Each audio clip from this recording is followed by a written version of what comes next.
I've fought 55 times in 2.5 years. That's fucking insane. Yeah, were you nervous every time you go into a fight? Yeah, I used to sit in the change room and think, what the fuck am I doing here? Like, what have I signed up for this for again? It's just a human instinct. Yeah. Anyone who isn't nervous, they're either lying or they don't care. We go through all the worst scenarios in our head before we get to the first one because you're so confident in how much you've trained, but you do know there is a possibility you can lose. My philosophy is, if you're smacking someone, they ain't smacking you. You know what I mean? And a good offense is a good defense. Yeah. So you quickly realize that fighting is all about timing because you haven't got time to think, oh, did he step forward? Did he step back? It's a feeling. But when there's a fight going on, no matter who you are, you're like, what's happening? What's going on? What is it? We know how difficult it is. No such thing as too hard on yourself because if you're not going to be hard on yourself, who is? If you want to do something and you think, I really want to try that, it's as simple as just come and do it. Money's not everything. Like, you've got something you're really good at here.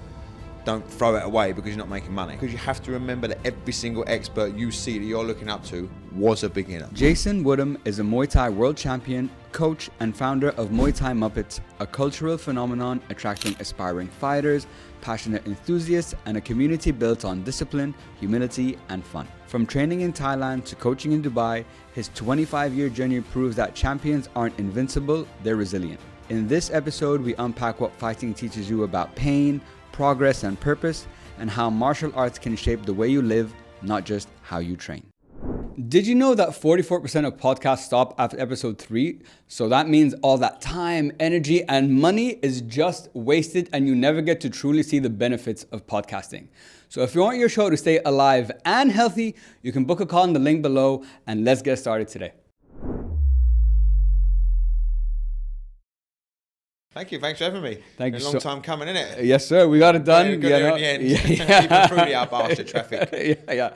Oh, the traffic is crazy, man. But yeah, man, Jason, thank you so much for your time today and for coming on the show. So I always like to give Jason, the audience, context of how we met. So guys, I've been training at Gym Nation for 5 years, and Jason probably doesn't even know this. So Jason, guys, is a Muay Thai World Champion and, a martial artist, and he actually runs a Muay Thai, basically training program or school, I guess you'd call it. School, at Gym Nation. Yeah. So for the last 5 years, I'd be training, and I'd be watching you guys, and in my head, I'm like, one day, like I'll join and so on. And then like a month ago, I started taking classes with my coach, Abdullah, big shout out, who Jason coaches as well.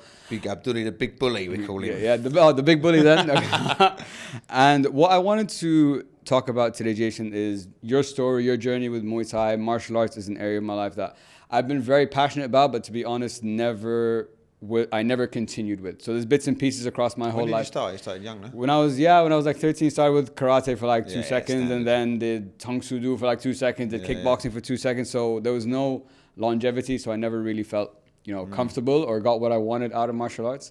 So what I wanted to do today is dive into all this, dive into Muay Thai, your journey, what it feels like to be a fucking champion and like all that shit. But before we get into everything, Jason, why don't you give all of us a little bit of background about yourself and we'll take it from there. My background, well, it all started basically in a place called sunny Southend in England, in Essex.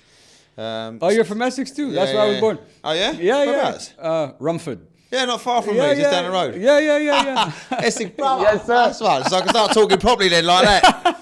So in Southend, like, how it is in Essex, there ain't much to do for kids, unless you're into football or some sort of combat sports. Like, some kids can get lost and a bit wayward. A typical story, I could have been somewhere else doing other crap, but I got into martial arts quite young, like 15, like the same as you. Like, I went to judo when I was a kid, did a bit of karate, a bit of this, bit of that, and then spent my teens being a bit, just like a normal teenage boy, like, messing about. And then I found kickboxing when I was 15. It was actually one of the kids who lived across the road from me. He was doing kickboxing, and it was a kids class, and I went along. But because I was 15, almost 16, they were like, you're a bit big for the junior class. Go to the adult class, but that's Muay Thai.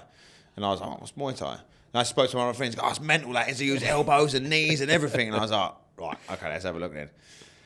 And that was it, mate. The rest of it's history. Trained there for, when did I start there? In 1999 at Munkhorn Dam, it was called, in Essex, Southend. 1999. Moved to Thailand in 2009. I managed to get myself like top 10 in the UK at that point. It was a bit difficult because we weren't really like into all like the cutting weight and all this business, because my coach basically started kind of teaching around the time I joined. Okay. So I was like kind of the guinea pig of the gym. You know what I mean? So I was taking fights at 72 kilos, 67 kilos, 70 kilos. When looking back now, when I was in my 20s, I probably could have been a 63 kilo fighter, because I'm only 79, 80 now. Wow. Like, I know how much fighters lose to get to 70 kilos. But anyway, I managed to get quite high up in the rankings at a fan-friendly style, which was good. And then, it was 2009. Actually, the main reason I moved to Thailand was because I was thinking, right, this fighting career is going good, but I need to have a proper career now. I was just driving a forklift just to get some money, just to go to the gym, live with my mum and dad, just fighting all the time. I was like, right, I need to get a proper job. And I was like, right, I'm going to be a fireman. So I was like, okay, let's just do this fireman route. I was like, okay, cool. And I really put my heart and soul into it. And my friend's dad was a fireman, so we used to go up there and do all the practicing. The main thing that people don't realise is unreeling a hose and reeling it back up is really difficult. Yeah, it's fucking heavy as shit too. Because it cones out as well. So if you don't practice that, like, you're fucked. So we practiced that, and I got really good at that. Bleep test, easy. But then on the day, there was something to put together, like something like this, as a mic piece, super simple. And I've done something I'm a bit too tight, and I couldn't get it undone. And I ended up failing the whole fucking test. And I was a bit like, well, fuck it, I've tried to do something good. This fight is not going well. And I was going down a bit of a wrong path with other people. I've just said to my dad, you know what, I'm going to do what everyone else is doing. I'm going to start selling drugs, doing this, doing that. Everyone's making money. I'm sitting working anywhere else, got no money, this, that, and the other. And he just stopped me like in my tracks, said, no, you're not doing any of that. He said, how much did it cost to go to Thailand? And I was like, I don't know. He said, well, find out how much it is for 3 months. You save half of it, I'll double it, and you just go there and do this Thai boxing thing properly. And that's it. And there's going to be no talk of this doing all the other stuff that other people are doing because you've got no money. Money's not everything. Like, you've got something you're really good at here. Don't throw it away because you're not making money. So like, and that saved my life. I moved out there in 2009. That's some great advice. Yeah, it's just it. Just like, my dad don't really say much either. Like, he's a proper stoic geezer, but he could see I was suffering, like, because I tried to do something good. Yeah. And he's from the same town. He's got lots of friends that have done like bad shit or whatever. And he saw like, okay, this kid's actually trying to do something here. I was never a model student at school or nothing like that.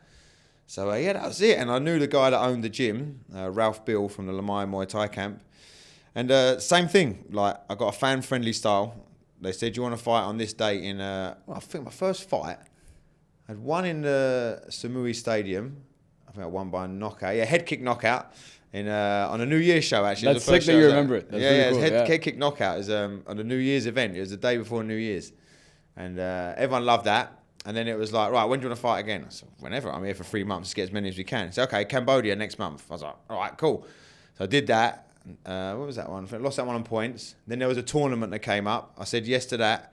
Then there was another one in Malaysia. I said, yeah, come on, let's do that. Then it was like, mate, I said, why are you going back to England in 3 months? He said, just stay here. You've had 6 fights already. You never say no to a fight. I've got kids in the gym now who want to know who they're fighting, what weight is it, where is it. He said, we need someone like you who just wants to fight. And I was like, okay, how do I do that? He said, well, just sponsor you. And that's it. You've got your visa.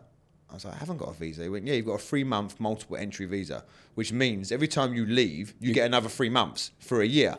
I was like, oh, all right, cool. So then that was nice. That was it, man. I just stayed in Thailand from 2009 to 2012. I think I racked up like 55 fights. It's a lot of fights. Fucking hell. Yeah, it's a lot of fights. Because I just used to fight anyone, anywhere. And because I'd knock a lot of people out, I wouldn't be injured. Sure. And then I'd get like stopped as well with like low kicks or a cut or something. So I wasn't really like hurt anywhere. So I could turn around quite quick. And that was it, mate. And then moved here in 2013. And then started the Muay Thai Muppets. Yeah.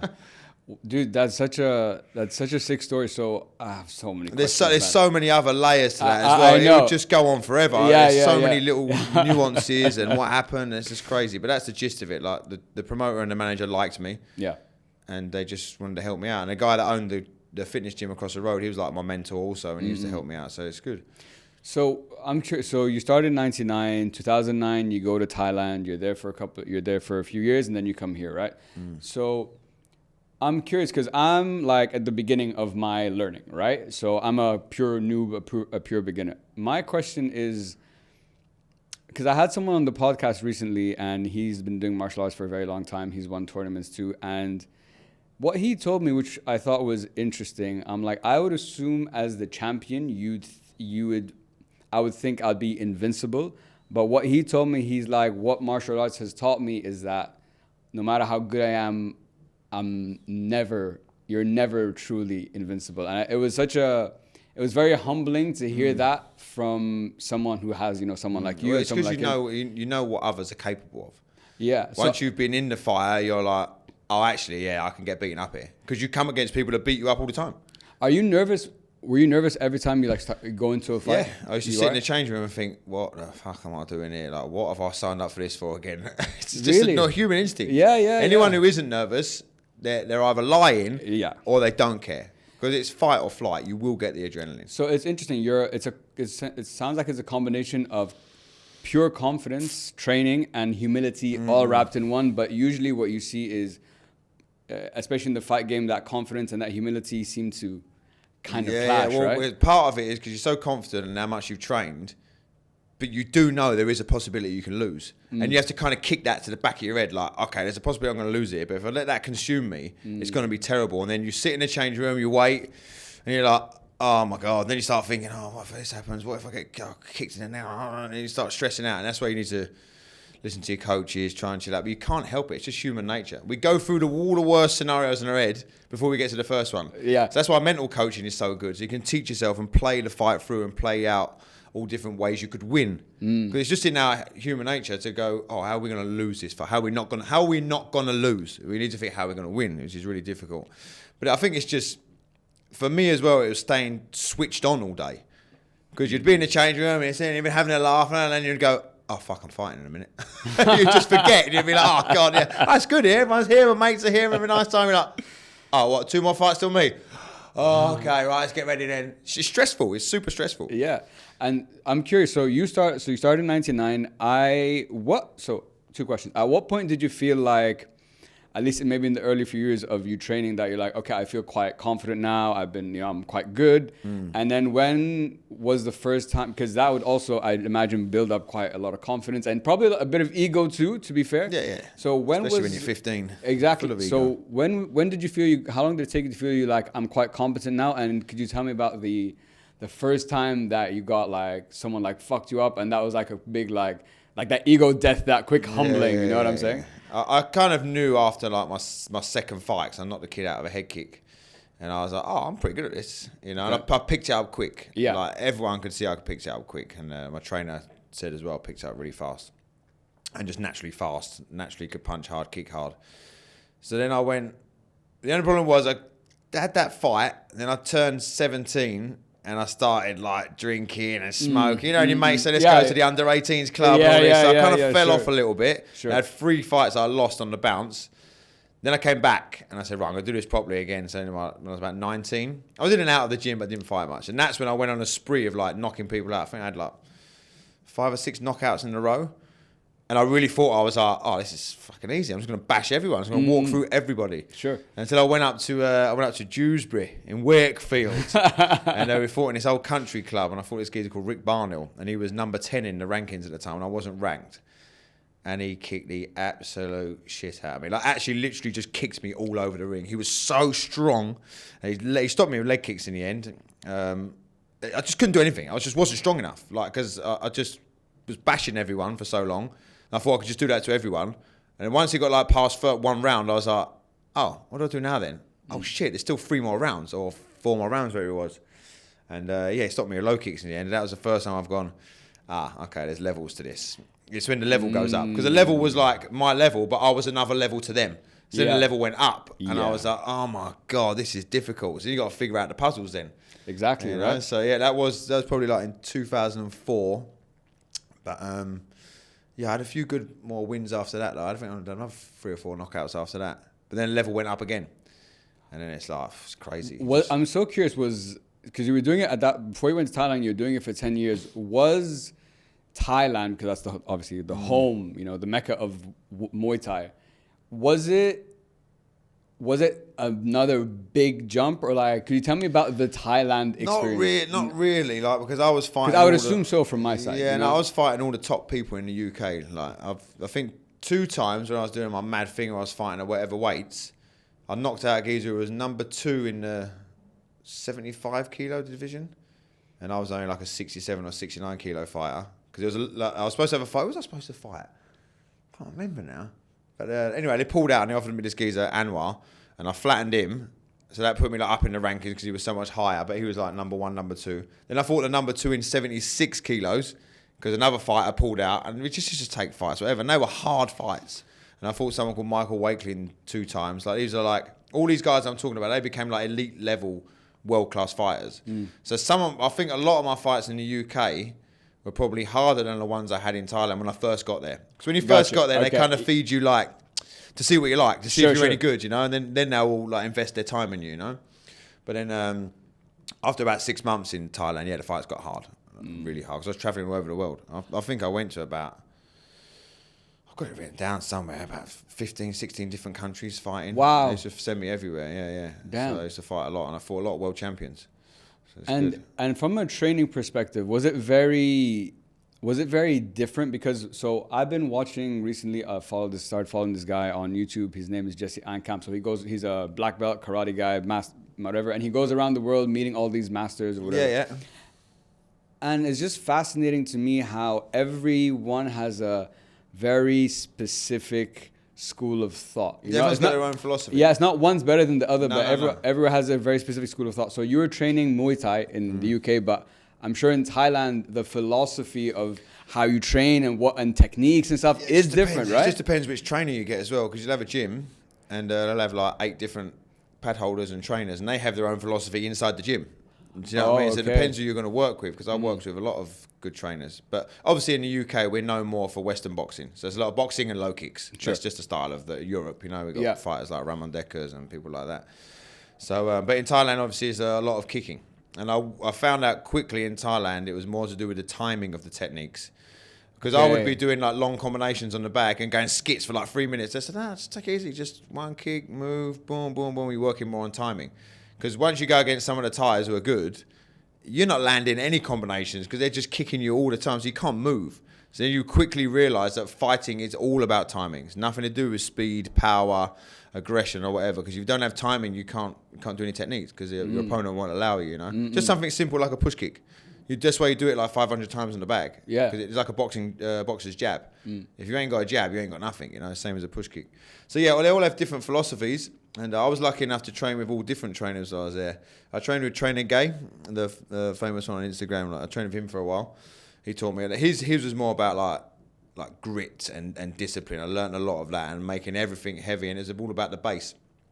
So he wouldn't be so much into combinations, but he wanted you to stand strong before and after every technique. If you fell off position or you would put your arms down and tried to reset, he wouldn't have it, because he said you can't do that in a fight. You know, It's really exhausting.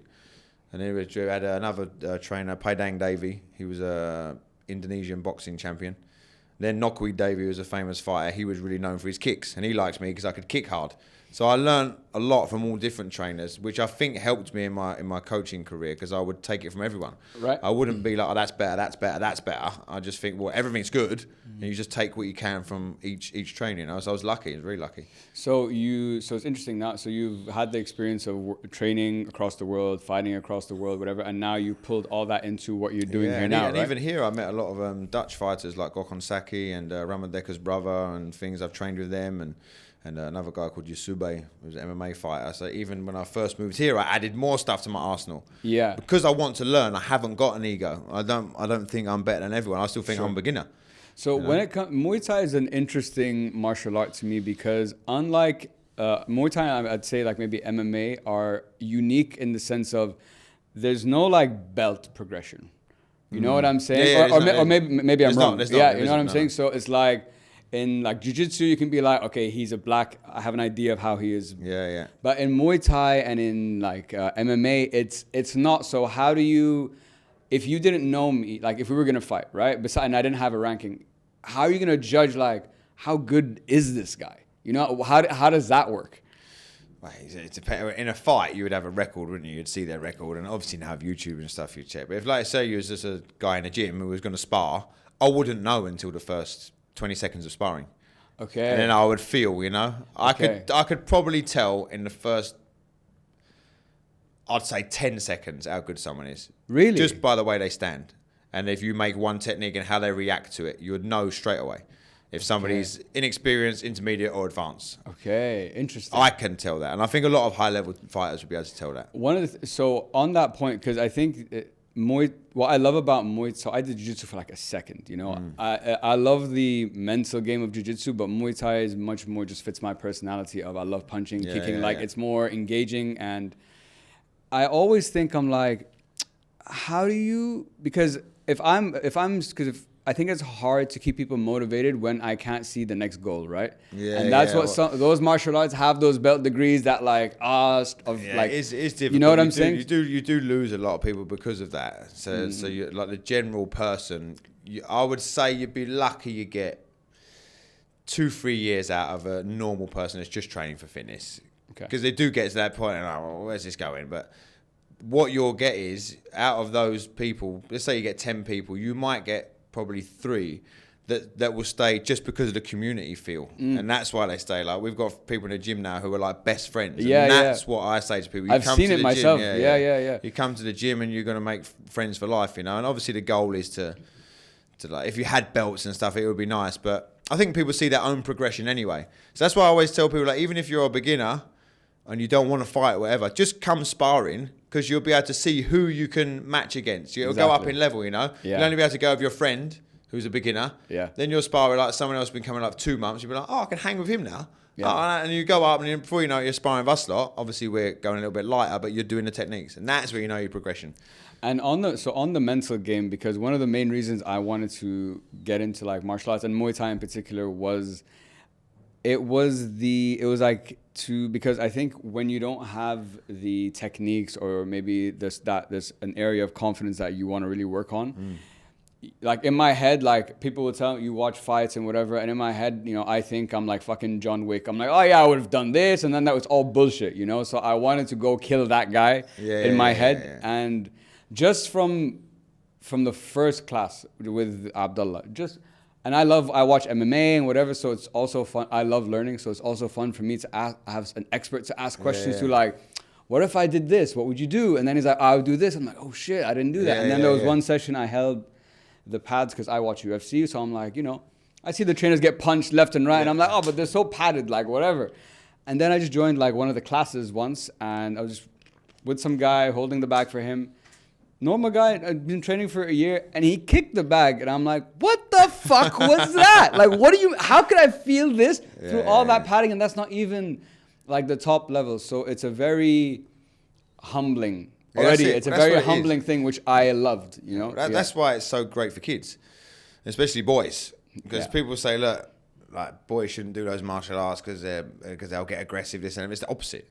Once they see that how vulnerable they are, they're like, okay, shit, I need to start behaving myself because I can get smashed here. Yeah. I had the same feeling when I went to jiu-jitsu. I did 6 months of jiu-jitsu with my friend to learn it, because I felt like, actually, if somebody gets me on the floor, I'm fucked. I'm so vulnerable. I've got no idea what I'm doing. Exactly. So I was like, in my mind, I couldn't have that. I need to know a little bit at least. Like, and I realised then, like, that's what people need. That, especially boys. Yeah, 100%. And it is humbling. It is humbling. I still remember my first sparring session in England. My legs got blown to pieces. I was only 16 and the guy was 20. And obviously, because I'd said I wanted to have a fight, it kind of went, really? You want to fight? Right. I was like, fucking hell. I was like, okay, cool. I didn't mind though. I was like, all right, this is what it is. But I went back, And my mate was like, I was out of order to do that. I was like, no, I think it's good. Because if I didn't go back, then it wasn't for me. 100%. But I went back. The next day I said, let's go again then. Yeah. Got my ass kicked again. Yeah. Go back, let's go again. And then one day I didn't get my ass kicked, so it's good. And I was watching a podcast the other day, and this famous master of, he does, I think, Kung Fu or something, but he was talking about martial arts it's all about, he's talking about it's all about the art. There's no finish line. No. You're always learning, you're always be humbled, you can always like improve. So I'm curious for you, reflecting, you've been doing it now, mashallah, like 26 years, bro. It's fucking insane. How has that like being a martial artist and like going through all the stuff you've gone through from a mental health perspective and confidence perspective, how has that served you, I guess, in your life so far? That served me really well. You know, I was your typical lanky, skinny, spotty kid that all my mates really, if I think about it, used to take the piss out of me. You know, I wasn't the smartest. I was no good at any other sports or nothing. But as soon as I started Muay Thai and got good at it, my whole world changed. I just had a different persona about me, and it was just a different life for me. And yeah, like I say, it has kept me humble. And I think the main thing is just kept me out of trouble. It's just such a cliche thing. Everyone says it, but it's so true. Because people like me, where I'm from, like we said before, they ain't nothing to do. And it's a cliche. You'll hear everyone say it, but it's so true. It's true. And it's it's definitely, mate.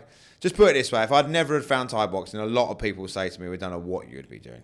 You know. But then again, I tried to go in the fire service and stuff, but we just don't know. Like, I wouldn't say it saved my life because I'm kind of confident I'm not that stupid, but fucking, I've made my life better. Yeah. I wouldn't be here. Yeah. For sure. Do you know what I mean? I literally was saying it to Abdullah the other day. He was sitting there watching me do a PT and he was having a coffee. I went, do you realise how lucky we are? He went, what? I said, we're just training people and having a laugh and you're sitting there having a coffee making videos and we're getting paid for it. Yeah. And people like it and we're changing people's lives. Yeah. I said, it's such a good job.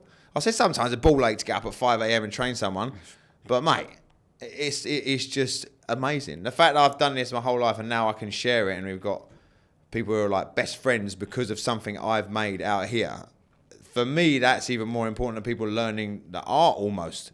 It's like building this thing. Like it's all come from martial arts. I think it's brilliant. So now I wanted to bring on the conversation to Muay Thai Muppets, right? So I believe you launched it in 2018. So I didn't know this. I love the name, obviously, from the beginning. I get the reference, but apparently you had the nickname of the handsome hero once upon a time, and then one of your friends called you a Muppet more than a monster.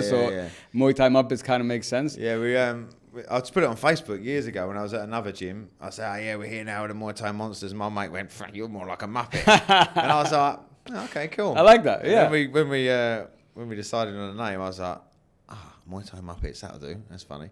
So could you tell me about how did that all get started, and obviously you mentioned just now that you've trained around the world and trained with a lot of different people, so you've kind of probably come up with your own style now. Yeah. And Abdullah told me from class 1, he's like, in this gym, we only focus on offense, not on defense, which I found very interesting and probably very counterintuitive to what you hear by a lot of people. Yeah.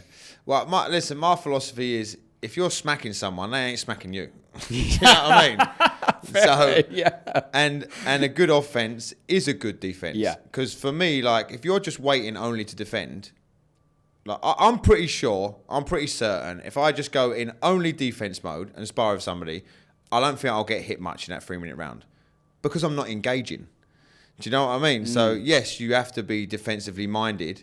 So what we focus on is being first, but being last, which is the philosophy of being first but being last with something defensive afterwards. And something defensive for me is a jab, is a push kick, is a kick on the end of something. Because if I'm lifting my left leg and push kicking someone all the time, first of all, they're going to get annoyed with it. Then they're going to try and defend it. Then I can start faking and capitalize on it. Same with the jab. Yeah. So if I do a combination also, let's say a basic 1-2 hook low kick and end it there, for me, that's not a good attack because now I'm just stood still. I'd rather do 1-2 hook low kick, fake push kick. And that, for me, that's still an attack. I'm not looking to just stand still and counter things. I don't think it's fun to watch. And it gives people confidence because even if they're not landing stuff, they're finding their range.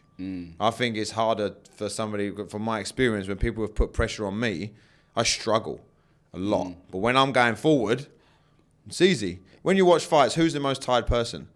The one that's getting their ass kicked. The one that's going true. Backwards. The one who's on the front foot and moving forward, they're not as tired. Yeah. Even if, let's say, but then people say, what about Mayweather? What about this? I say, they're anomalies. They're 1 in a million. Yeah. Most fights are whoever's doing the most work, So we have that philosophy of, hit people hard to they earn your respect. Then you can do fakes and all stuff off of that. And then, obviously, we defend also. We still do a lot of head movement. Of course, and blocking and stuff. But our main objective is to cause damage. Yeah. At the end of the day, I say, look, if you win a fight on points because you've been trying to knock somebody out, good.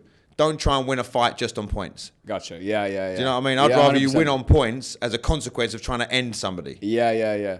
And on the point, it's so interesting you mentioned that, because when I was in my first session with Abdullah, I was asking him, like, when you're in a fight, you're competing at that level, I was asking him, because I'm sure, like you said, there are fights that you may be on the back foot, you've been on the front foot, you've had guys that are better than you, guys that were worse. But let's focus on the guys who maybe you were having, it was a hard fight. It was a challenging fight. Time, yeah. He said, he's like, you don't, because you train so much, he's like, you're not thinking like live in the moment, like, okay, he moved back 1 second, I'm going to wait for this one and do it. It's all pure like instinct, which I think it's crazy. It's drills. It's simple drills. It's like a footballer. How many times they do a free kick? 1 million times. So when they kick the ball, they don't think about it. Yeah. David Beckham wasn't standing in front of the ball going, I'm going to kick it. He just fucking boot it, because he knows where it's going to go, because he's done it 1 million times. It's the same in fighting. It's the same like we drive a car. Have you ever driven your car and got to somewhere and gone, how the fuck did I get here? Yeah, that's true. Because we're just on autopilot. Because we do it so much, especially with manual cars back in the UK. You don't even realise changing the gear. So it's the same when you fight. Okay. Because you haven't got time to think, did he step forward? Did he step back? It's a feeling. Same with sparring. Like you spar and you feel it in a fight. Yeah. You know, but unfortunately, sometimes you feel you're getting your ass kicked, and you're like, I don't know what to do here. I've got no answer. Yeah. And that's horrible as well. But you still have enough whereabouts of you that you can defend stuff. Obviously, you get hit with good shots sometimes, but when you get to a certain level, there's not really much chance somebody could just end you like with a long combination. You would cover up and defend yourself, and the ref would stop it. Obviously, get hit with single shots. But because it's just all instinct, it's just drills. Yeah. That's why we do the same shit over and over again. Like, you'll come to our gym, we'll do low kicks every day, body kicks every day, block kick every day. Then we build combinations up, but a lot of the combinations have the same flow, because otherwise it gets confusing. So when you were preparing for a fight back in the day, if it's, I know the training is obviously the most important part, but would you do anything differently for different opponents, or you would adjust some things? You would drill maybe a couple of techniques you think would work. Okay. I'm actually one of the few people that I don't really believe in making like a solid game plan that you 100% have to be rigid to. Okay. Because you have to change. We might have to change it. And if you drilled something over and over and over again, and you like get it into that fight, this is what they have to do. When it doesn't work, they start to freak out. And they're like, oh my God, the thing we drill doesn't work. And I'm like, It's okay. When people come for sparring from other gyms, you don't stress out. You just go with the flow. Like, you're gonna have to adapt as it's going, So we do like techniques we might think that works. Like, let's say somebody's got a particularly good left body kick. A lot of people say, make sure you do lots of blocking and checking and really worry about the kick. I'm like, nah. Smash his front leg so he can't use his leg. True. Don't think about how you're going to counter it. Make it unavailable. Same as somebody's got a good right hand. You kick their right side. You don't drill only slip and hook. Okay. People make this mistake, and they think, what techniques can we do to counter that? No, fuck that. Do a technique that'll stop them even be able to use it. That's the kind of things I do, because everyone's got a low kick, everyone's got a push kick, everyone's got a good left body kick. Yeah. So if somebody's really heavy-handed, you've got to keep those arms busy. Yeah. And you've got to push them back, because somebody who wants to punch, they can't get power when they're going backwards. Yeah. They can get power when they're going forwards. But people that like to kick can get power when they're going backwards. So you have to give them push kicks before you enter to put them off balance, so they can't throw their kicks. Gotcha. So yeah, it's so counterintuitive to what you like. For someone who doesn't know, it would, for someone who's just new to the sport, like. Does that make sense though, what I just said? Yeah, I always try to explain it in a way to make sense. You're like, because defense is the second thing. If I can prevent you from if I can prevent myself from having to even defend that by doing this thing. Yes, that's it. Yeah, that's for me, that's the best way. Yeah. Obviously, if someone's got a good left kick, you've got to block. Sure. But let's say, prime example, Liam Harrison. Yeah. Everyone knows he's got a good low kick. You ain't fucking defending that thing. He's got to kick you. Yeah. So you're going to have to do drill stuff to learn how to deal with it. Yeah. Not worry about like defending it the whole round, because then he's got you. It's in your head. Yeah. You're only worrying about defending. You've got to get rid of that low kick with, low kicking him. So he can't, you know what I mean? It's like this.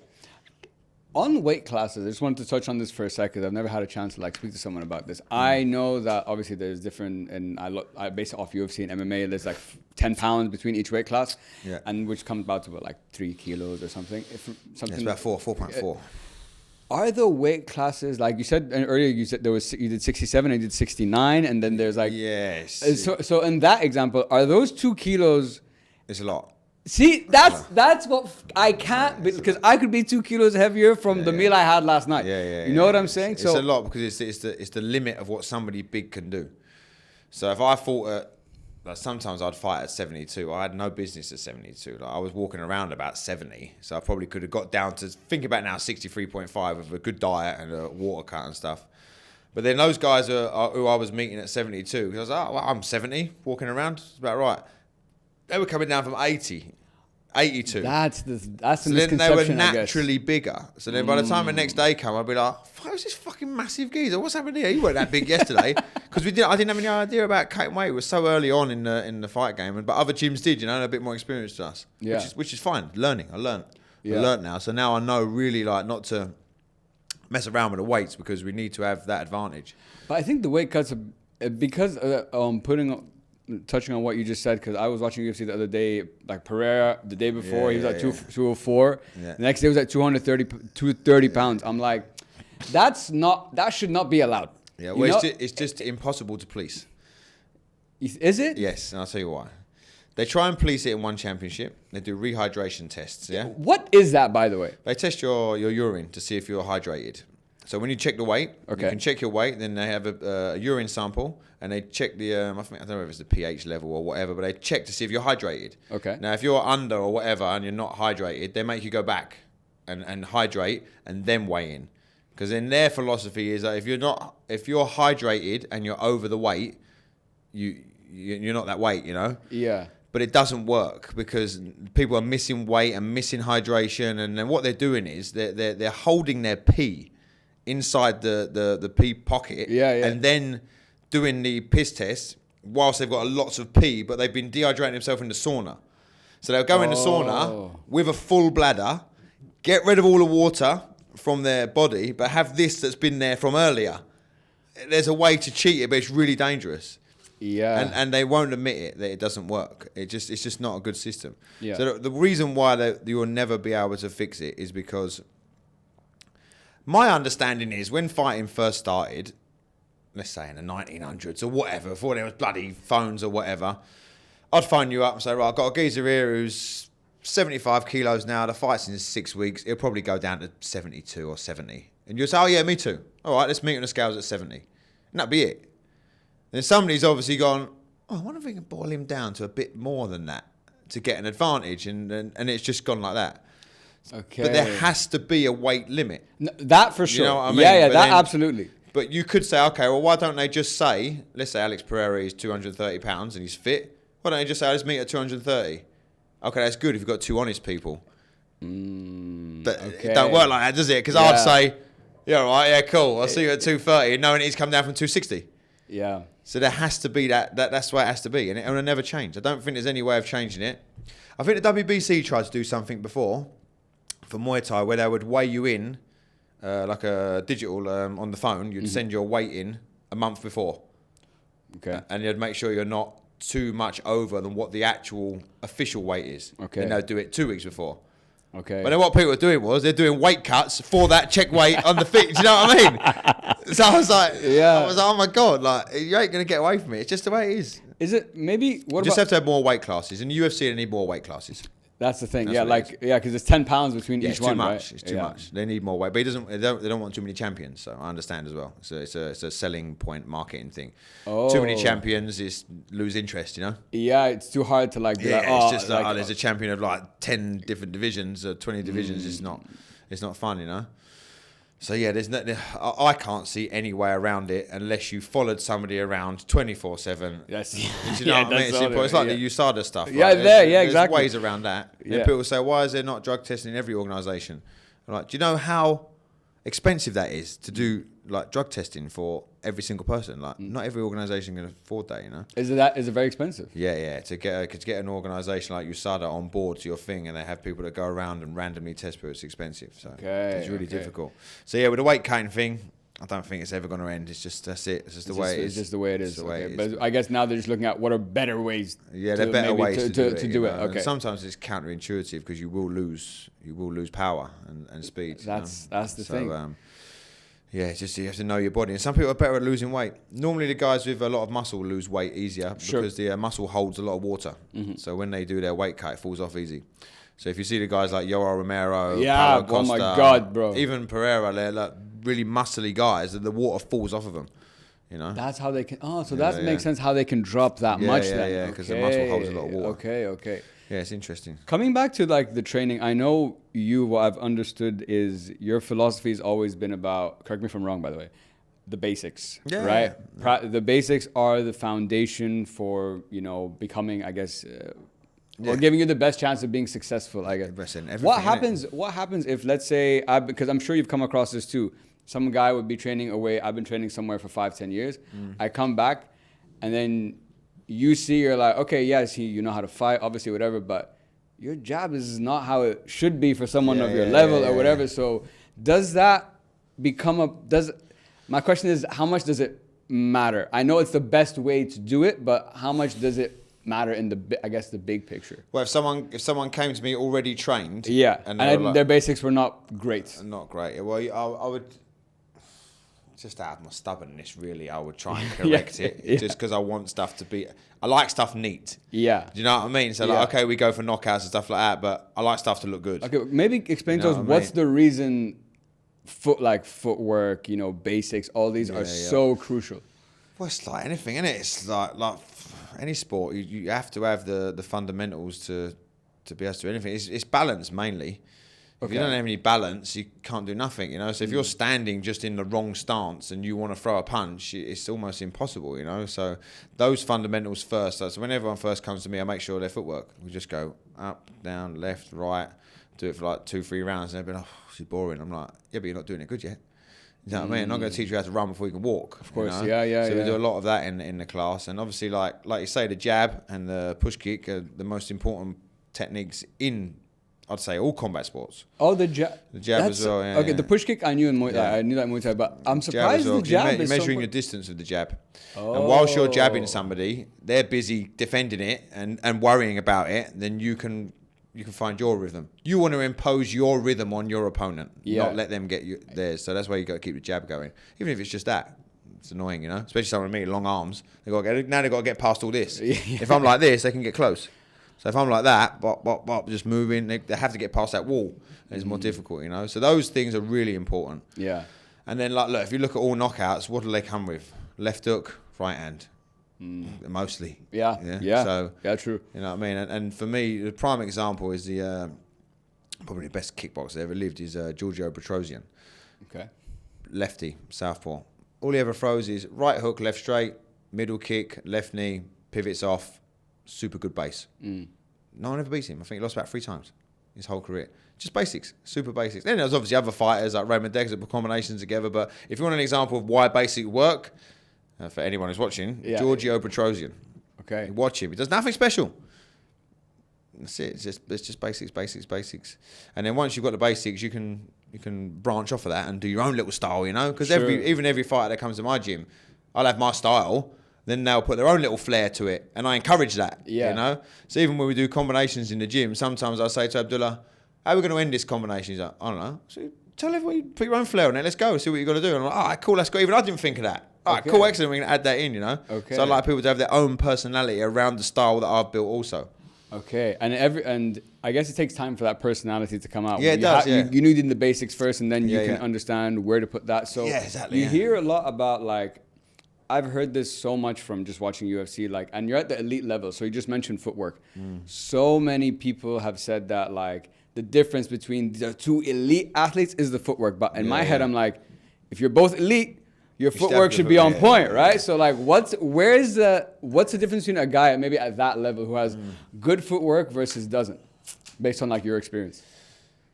Listen, if you're really gonna get into it, Dricus du Plessis has got the worst footwork in the world. and he smashes everyone everyone. Says this guy does not doesn't make sense. Even Yuri Prochazka. He's just everywhere. Some people are just anomalies. You just have to say, That's not a good example. Right? Just let him do it. Even Pereira, the way he stands like this, it's unconventional. But basic stuff, you can see the difference. It's just so you can move easier. So if someone advances, you can move backwards quick. If you need to go to the left, you can go to the left quick, because your feet are in the right place. That's what's so important. Because it's about more than the movement. It's about the foot placement and where you're going to put. So if you've got your left foot, your lead foot, and your right foot, if you're doing this all the time, you're kind of wasting a split second because you're moving 2 times. When you just go, you're done. You're done. Back left, done. Left right, done. Rather than little steps like that, and you can get out of the way of stuff. Because look, even if you hit the heavy bag, and anyone that's hit the heavy bag, if it just moves a little bit, it's really annoying to find the timing. And let's move like this. So if you're an opponent that can move easily left, right, back, forward, it's a real nightmare for people to catch you. That's why footwork's so important. But then some people have like mad footwork that confuses people also. So they're like, again, it's a mixed martial arts. It's an art. Yeah. You look at any famous painter in the world, they ain't doing the same paintings. That's such a great way to know what compare. I mean? Yeah, it's absolutely. Like, yeah. Everyone has their own taste and their own friend. It works for them. Like, that's why it's so good. That's why we like watching fights. It's interesting. You go, he ain't going to beat him. His footwork's rubbish. No, but he likes it. It's good for him, You just said something really so true and so interesting there. And this is a historical thing, why has fighting always been like this spectator thing? Why as people do we like, even if you're the most like chill guy, you've never fought, you're like a good person, but when there's a fight going on, no matter who you are, you're like, what's happening? What's going on? What is it? I think it's just difficult. It's just, we know how difficult it is. And like, especially somebody who fights and you see the level of fighters, you think, mate, that's so like, I'm just in awe of the whole thing. And then when you got 2 people who are really good, you're like, oh, who can win this fight? You really want to know. It's like, it's an instinct. It must be like something going back to our ancestors or what. I have no idea, but we just love to see who's the best of the best. And that's why people like the heavyweight divisions. Because at the end of the day, I find those boring as shit personally. Yeah, but I like them because at the end of the day, whoever is the UFC heavyweight champion, that's the baddest. Is the baddest man on the planet. No one can beat that guy up. Yeah. And imagine that. Imagine walking around the world knowing that nobody can touch you. Yeah. This is madness. Yeah. And let's say it's cool, man. It's just cool. Especially like for men as well, we like it. And I think a lot of men realise that actually they probably can't fight. And they're like, this is so cool to watch these guys fight. And I actually think a lot of men should learn how to fight. It would make them a lot better behaved. I'm always astounded how so many men can go around thinking they can actually fight. It's like me going into a snooker hall, getting a snooker cue, and just pretending I can play snooker. Where does that, I guess, because that's so true, as I mentioned earlier, like, I'm just, I think that's a very common thing. Where does that delusion come from? I just think, I don't know, we're just mental, aren't we, blokes? We're just crazy. we're not the smartest bunch, are we? You know what I mean? Yeah, fair. I think you see a few movies where someone punches someone. But it is true, though, because most people don't train. So you've got 2 untrained people. It's basically whoever gets there first, isn't it? Yeah. You know what I mean? But to a trained person and an untrained person, it's not even fair. Because like, if I spar with a beginner, like, I have to really take my time. Like, do you know what I mean? So, yeah, I think we're just mental as blokes. We're just crazy. You touched on earlier in the conversation about the gym and the community and stuff. Yeah, I love it, yeah. It seems that I've only been a part of it for a very short time. So, but even in that short time, I've seen, like, everyone's, like, friends. There's inside jokes. There's a history there. And I think when you, especially training, like, doing something like this, it's hard. Whether you're a beginner, where you're at the high level, you're training to be better. So I think there's a, what's that thing? Not misery, but like it's a shared pain that everyone's going through, and that makes you like relate and like resonate, we're right? Striving for the same thing. We're all trying to be better. Do you have an example of maybe someone who came to the gym that was probably just like, I'm not sure if I want to do this, and they just like fell in love with it and became such a core part of the community? There's a few. There's a lot of girls actually.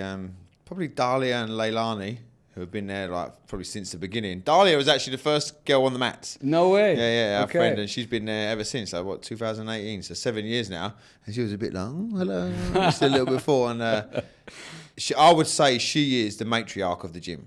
Okay. I think she's the glue. I really do, and she'll like how I'm talking about her. She's like all of ours mum.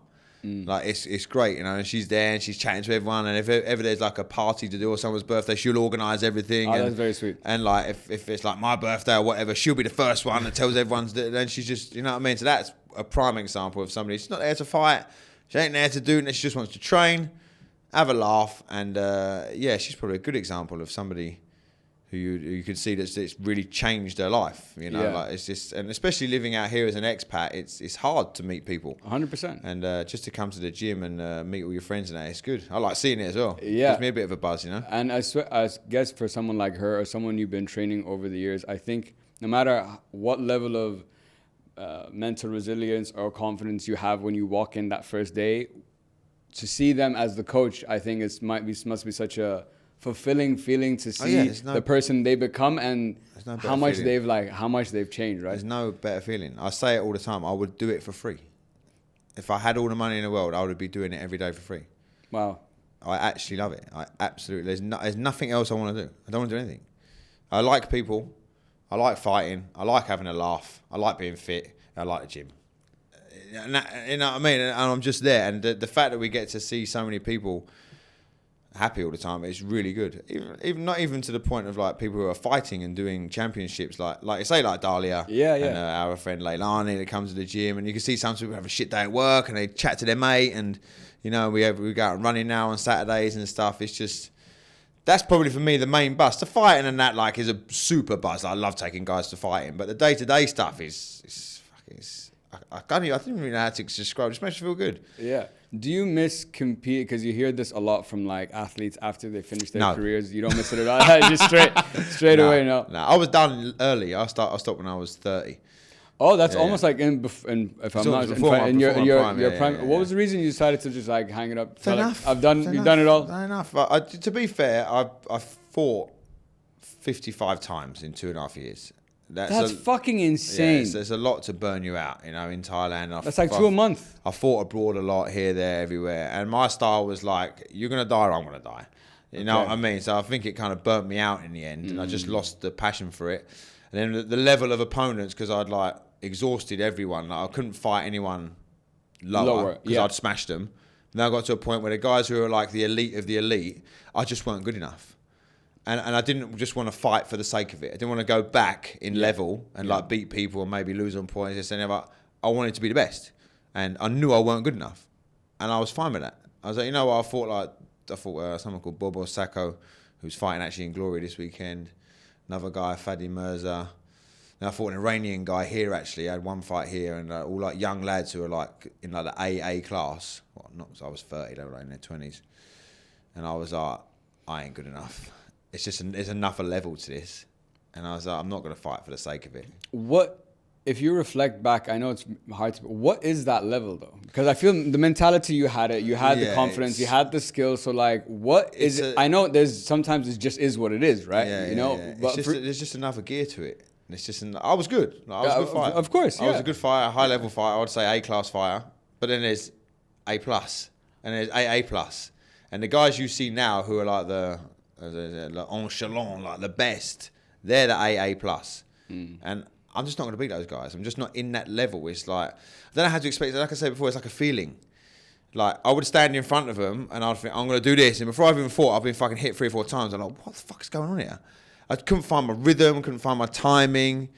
They were just better. Like it's just one of those things. It's tight. It's just fucking tough shit as well. Like there's nothing you can do about it. Like, nobody could have told me how to beat the guys that I lost to in the end. I just wasn't good enough. Yeah, it's like football, isn't it? Like there's only one 100%. There's only one David Beckham. You know what I mean? Like they're all doing the same shit. They're doing the same training. They have the same passion. He's better than him. Just is what and it's tough. Right? Yeah, it's tough. Yeah, and when guys lose fights and stuff in the gym and they feel bad about it, I'm just like, you weren't good enough. So what? Move on. Next guy. Yeah. Maybe there'll be a better guy who's maybe better than the guy you've lost to with a different style and you can beat him. But me, I'd fought all the different styles of the AA and I just wasn't good enough. Maybe I just didn't fancy it anymore. Yeah. And I think that is such an important thing. So if you get to a point that besides the skill level that you're like, you don't have that fire because it's a fight. It's stressful, mate. It's stressful. Exactly. I just didn't fancy it. One of my friends, Vinny Shawman, who's a mind coach, he always said to me, he said, you're too smart to fight because you know the risks. So I would fight And because I'd been hurt so much and there's so many bad experiences and hard fights, in the end, you was like, I don't want this anymore. Would those bad experiences, because over time would they ever accumulate and like start Probably, really but it affects everyone yeah? different. Some people look, Liam Harrison, prime example, I always talk about him, he's my mate as well. He's been in loads of hard fights, but he loves it. Not that he's not smart, and like I'm smart, but like, he's got a super thriving business. But some people are just animals. They're just fucking animals, and they love it, and they enjoy the chaos. Yeah. I did it because that's how I used to fight, but I can't say I really enjoyed it. Okay. You know what I mean? I can't say I walked out of the ring and cool, that was fucking brilliant. I walked out and go, oh my God, that was awful. But I'd win, and then you get the notoriety, people would say congratulations, oh, that's really cool, that. Yeah. You'd book another one and sit in the change room and go, what am I doing here again? Which is fine. I'm glad that I could finally admit it to myself young, rather than getting brain dead, Yeah, of course, yeah. It was hard to admit because it's kind of, you've got to put like a piece of you to bed. Yeah. You know what I mean? It's like, okay, you're done now. You go to bed now, little boy. See you later. Yeah. But luckily for me, I'm good at coaching. Not all are. And it's very difficult for people to quit. Was it how is that? So I'm happy you brought that up. How is that transition from fighter to coach? And I guess like, what did you learn once you started coaching that you realized I could have never learned that if I was just fighting? That's a good question. That I don't know really. I don't know. I think coaching's obviously a lot different. When you coach, you kind of break stuff down, and then it's a bit like if you write notes. You know it in your head, but once you write it down, you can see it clearer. So when you break down a technique, you're like, oh yeah, okay, I understand that a little bit more, and then why that happens and why this happens. And then I realised that I was better at understanding it and explaining it than actually doing it. Okay. Because I used to just go on autopilot and just want to smash people. Then I realised that, that goes with that and that goes with that. And okay, we do this to defend a kick, and how do you fight somebody who's got a good push kick and stuff. And I was more of a student of it. And I like that side of it. And I really quickly realised that I enjoyed that a lot more than doing it myself. You know? And I still get that same buzz when I go to take the boys to fight than what I did when I used to fight. Without all the nerves and thinking, fuck, my face is going to get smashed. Like, they can get their face smashed and I'll watch. But I still get the same buzz of it. So I'm lucky because I'm still getting that adrenaline. There's a lot of fighters that quit and they don't know what to do with themselves. Exactly, yeah. And I guess it must be such a different bundle of like nerves and stuff when it's not you and like you're watching a fighter, because I can't do anything. It's out of your control. And for me, it's an ego thing in it as well, because when they lose, I lose. Yeah. And then I think, maybe people think my system is shit. Then I think, right, how can I do it better? And I always blame myself. I'll never blame the fighter. I'll say, you know what, we could have done this better.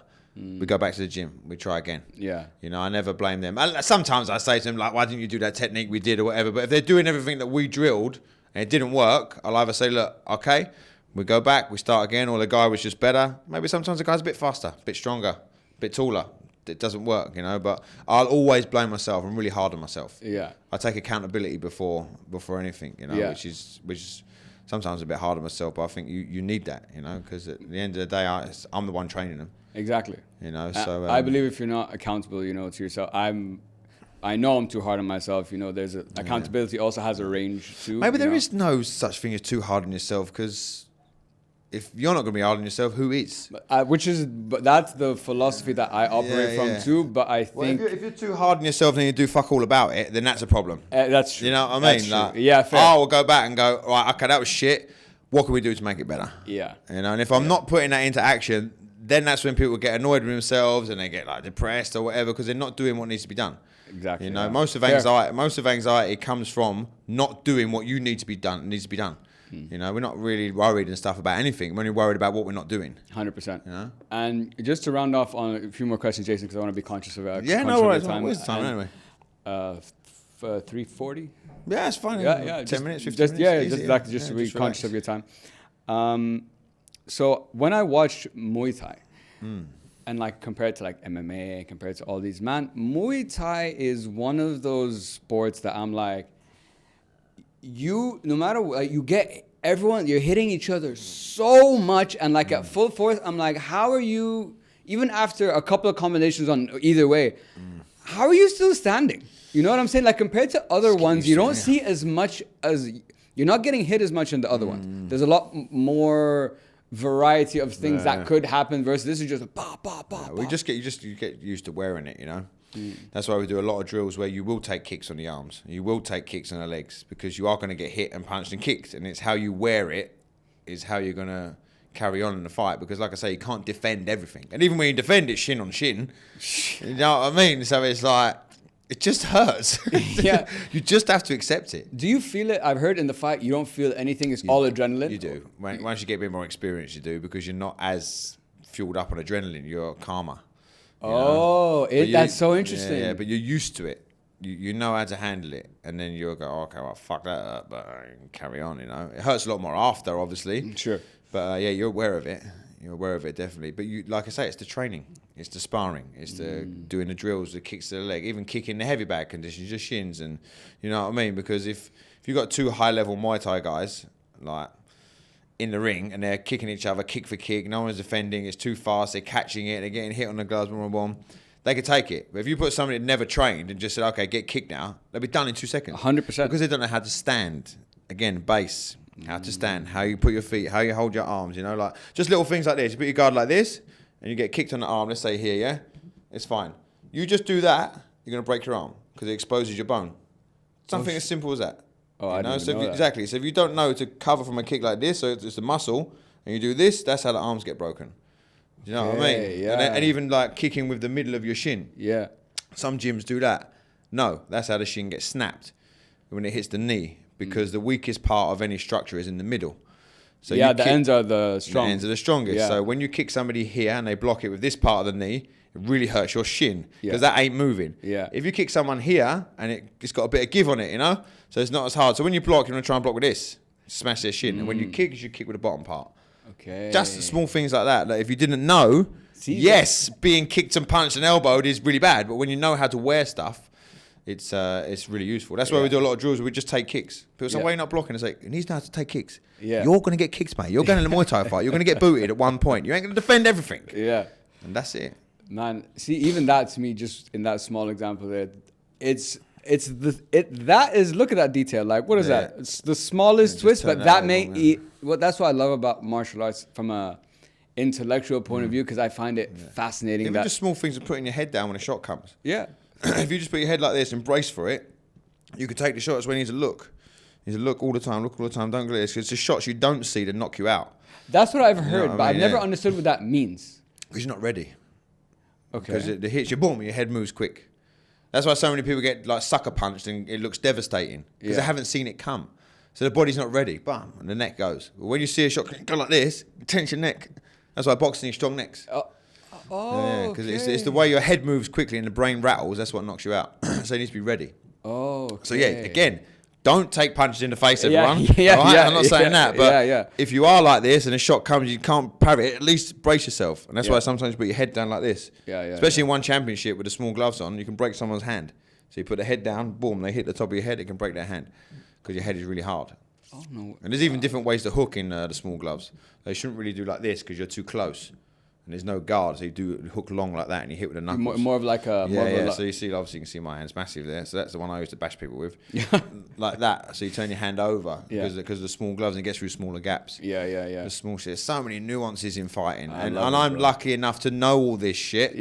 Because I've been around the block. And like I say, I couldn't do it myself. And I'm not ashamed of that. But I know how to teach someone. And I've lost all different ways. I've been stopped with low kicks, body shots, cuts, fucking body kicks, like all different things. So shit for me, but I know how to stop that happening now. From experience, you know. Fair enough. Man, Jason, just want to round it off with, I got 3 more questions for you. So if I am a beginner now. So I'm beginning down this Muay Thai path. I hope to be doing it for a very long time.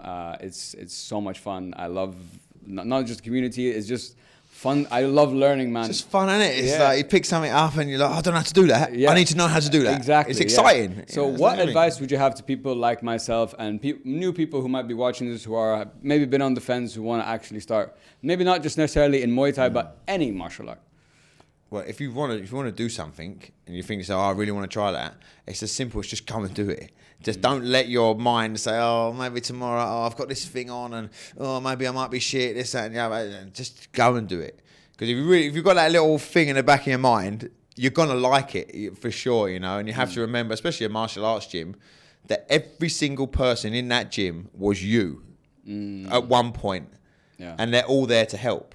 You know, like everybody helps everyone. And that's a big thing in my gym. I make a point of it. Because I know for a fact that I've been someone that's been in the gym for 6 months and a new one comes and they don't know how to hold the pads. And it's a bit of shit because you've come there for your workout of the week.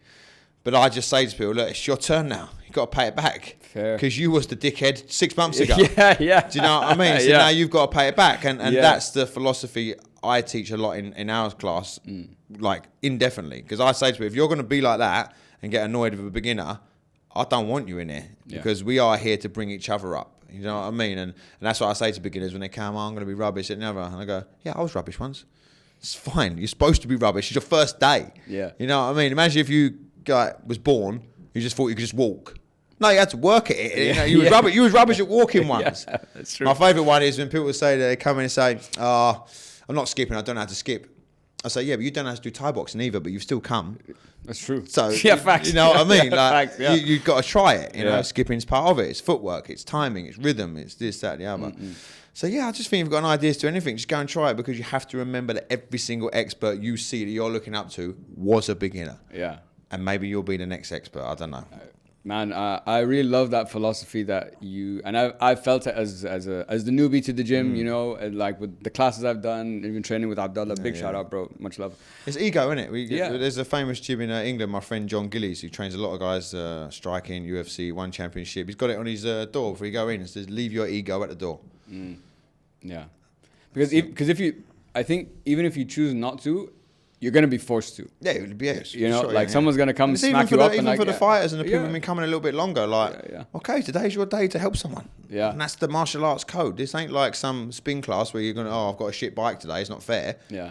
No, this is the martial arts club. You know what I mean? It's not like box fit or whatever. We are here as a team to bring each other up and get to the next level. Man, I love that. I really, really love that message. And I love that.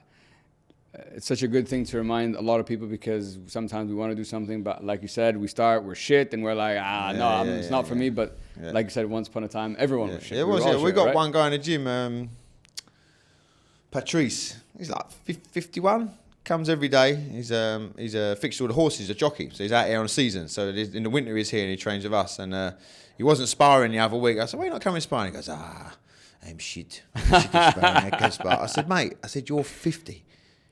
You're supposed to be shit. You've just started. Just go with like Alex and Abdullah and just enjoy it. Doesn't mean you're not supposed to win. Like if you enjoy it a little bit and it's annoying you, that means you want to get better. Exactly. Good. Keep that, but just accept that you're going to make a billion and one mistakes and it's fine. And I tried to say to him, I said, what do you tell people with the horses and they ride them? Like, do you think everyone's going to be good at riding horses straight away? He's like, no. I say, you teach them how to do it. And you tell them, what do we say? Get back on the horse. Yeah, there you go. It's an expression. Yeah. And he was like, oh yeah, you're right. Yeah. It's been every sparring session since. Awesome. Some people just need that little, switch. Like, you know what I mean? Like, shut the fuck up, man. Just get on with it. You know? I need it. I need it sometimes. We all do. Everyone needs to kick up the ass sometimes, right? 100%. Man, Jason, for my last 2 questions, these are questions I ask all my guests. So looking back at your life, whether personally or professionally, when I ask you the question, what are you most proud of for yourself? What would you say? My daughter. Nothing to do with Muay Thai, just her.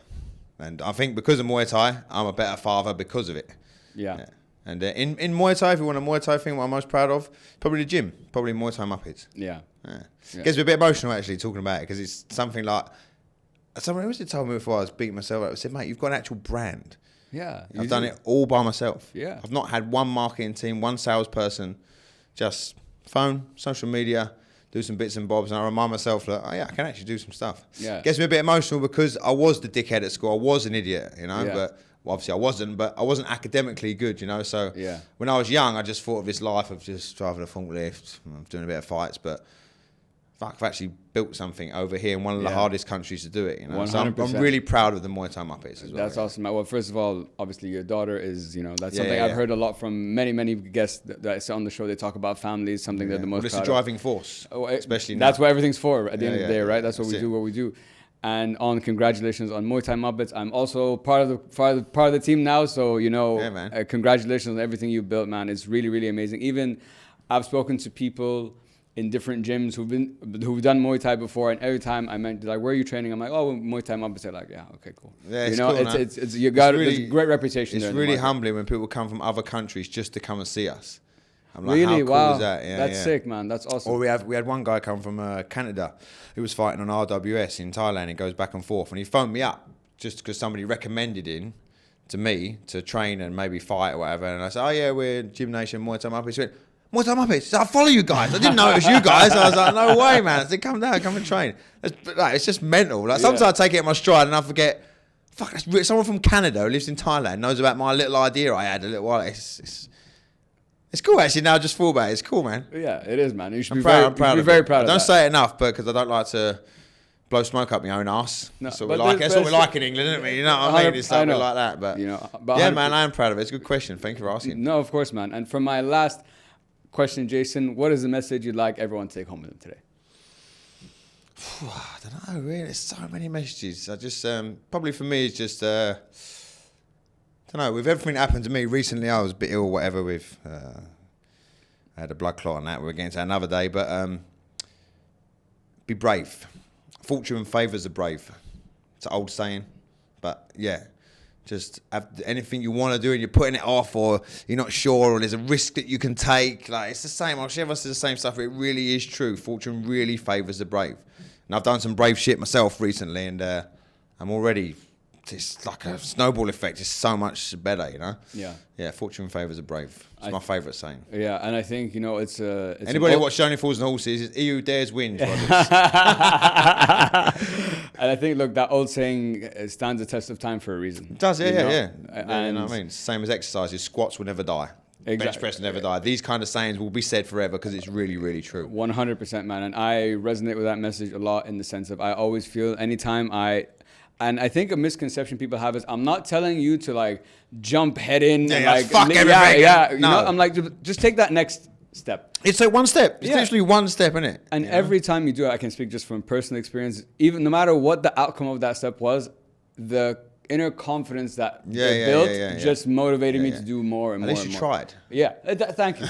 That's it, man. Tried, 100%. There's nothing worse than going through life thinking, fuck, I wish I tried that. That's my biggest fear in the world, to have that regret that I didn't try. We've all had it. I've done it. Of course, we all have. I'm a sucker for it. Yeah. Put things off all the time, and I'm like, right, come on, mate. Like, you know what to do. How many how many podcasts are there out now? Information. Like, if you're not taking action now of all the information there is in the world, you only got yourself to blame. 100%. It's really simple now. There's so many people with like much better advice than me, and it's fortune favours the brave. Fortune favours the brave. Well, man, Jason, I want to say thank you so much, man, for coming on the show today. This has been so much fun. It's an honor for me, to sit down with someone like yourself to ask so many of the questions that I've always wondered that never had answers to.